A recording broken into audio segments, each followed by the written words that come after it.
NIV मा चाहिँ यो जुन 22 पदमा यहाँनिर लेखिएको छ, छली लालसाहरूद्वारा भ्रष्ट भएका तिमीहरूको अगाडिको जीवन, जुन यो अगाडिको जीवन भनेको छ अङ्ग्रेजी बाइबलमा चाहिँ ओल्ड म्यान, है, पुरानो मानिस भनेर यहाँनिर लेखिएको छ।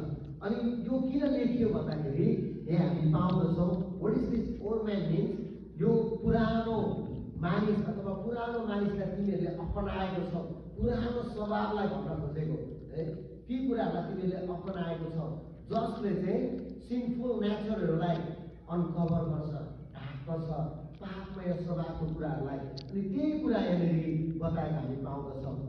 छली लालसाहरूद्वारा भ्रष्ट भएका तिमीहरूको अगाडिको जीवनको ढाँचासँग सम्बन्धित तिमीहरूको पुरानो स्वभाव त्याग।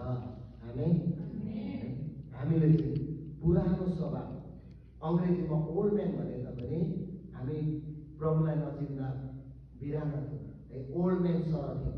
अब हामी नयाँ सृष्टिहरू हौँ, हालेलुया, न्यू क्रिएसनहरू हौँ।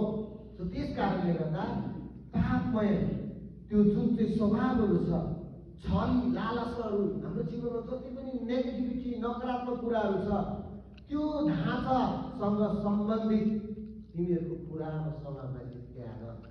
है, प्रभुलाई नपाउँदा हामी के गर्थ्यौँ? ढाँट्थ्यौँ, छल्थ्यौँ, होइन, मिलिके एकैछिनमा के अरे आँखाको त्यो एक मिनेटमा त्यो झिमिकमा हामी छिनको छिन्ने ढाक्ने खालको त्यो किसिमको स्वभावहरू हामीमा थिए, होइन, पापहरू गरिपठाइहाल्छौँ एकैछिनमा, है। ती त्यस्ता स्वभावहरूलाई चाहिँ त्याग।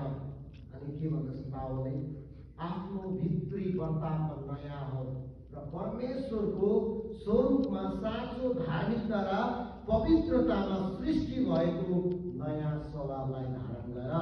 हालेलुया, हालेलुया। तपाईँ र म चाहिँ परमेश्वरको स्वरूपमा साँचो धार्मिकता र पवित्रतामा सृष्टि भएको नयाँ व्यक्ति हो।